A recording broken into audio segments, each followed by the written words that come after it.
Trance-Dream Scenery and Going Through Hell. A Nutmeg Trip Report by Jack McQuaid. Posted to earwig.org June 10th, 2016. I was a junior in college when a cool guy came to visit us one weekend. He inquired if we had any dope, but we didn't. So he suggested we go get some at the grocery store. 3 of us went there with him and came back with 3 containers of ground mace. He explained that this substance is prepared from the urylis that grows around the outside of a nutmeg seed, and assured us it is a powerful psychedelic. Back in our dorm, each of us took about 2 heaping teaspoons of the stuff with perhaps 6 ounces of water. Nothing actually happened to me at first, but after half an hour, I started to feel a bit dizzy. It occurred to me it would be nice to have some music to accompany the anticipated trip. I didn't have any music equipment, so I locked myself in the room of another friend who had a record player and was away for the weekend, and I started up some of his Spanish-American music. Lying on his bed, my trip started off with abstractions moving across my occipitals. These technicolor patterns moved with the highly rhythmic Mexican music, stimulating me to respond with rhythmic movements of my own as I lay prone on the bed. At some point, these gyrations got me sexually aroused, and I consummated that state with a handjob. As this approached culmination, my occipitals responded, reflecting what my body was doing, and then the imagery broke off to nothingness as I relaxed.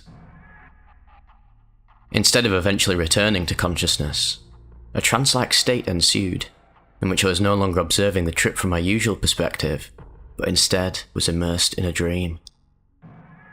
This was not like a lucid dream at all, though. It was like being the character I was dreaming about, starting out as an infant. I gradually developed into a toddler, without having any reflective thoughts about who I was or where I was. Up to this point, the trance had lasted 4 or 5 hours, objective time, though my subjective dream time seemed infinitely longer. Then, as my dream perspective reached the age when personal memories had begun to form in my actual childhood, at about age 3 or 4, it occurred to me in the trance that I recognised my surroundings. In fact, the Trance-Dream scenery was the interior of the house I'd lived in when I was that age.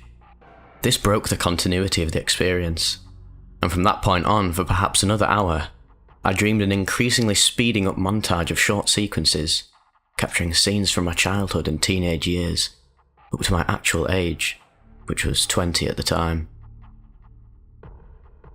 Once back in real-life perspective, I got up and walked around for a while. I went to the hall bathroom and vomited, and lay down again, feeling awful. My body seemed to dry out like a desert.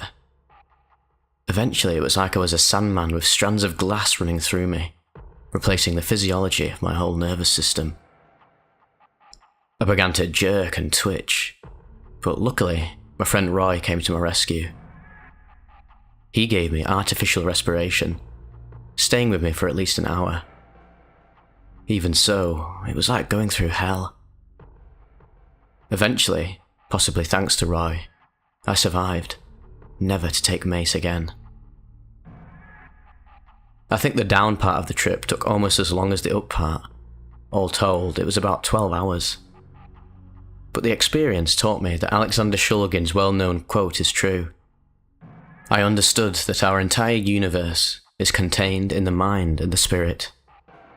We may choose not to find access to it, we may even deny its existence, but it is indeed there inside of us, and there are chemicals that can catalyse its availability. When limited to one's personal perspective, that entire universe is that person's entire life experience. This trip retrieved the initial part of my life that happened before I could remember anything, and also many scenes after that, which I could remember and recognise as the trance state proceeded past toddlerdom. All of that came rolling across my occipitals. Did anything like my experience happen to my 2 friends who took a similar amount of mace? Nah, they just got buzzy and eventually slept it off.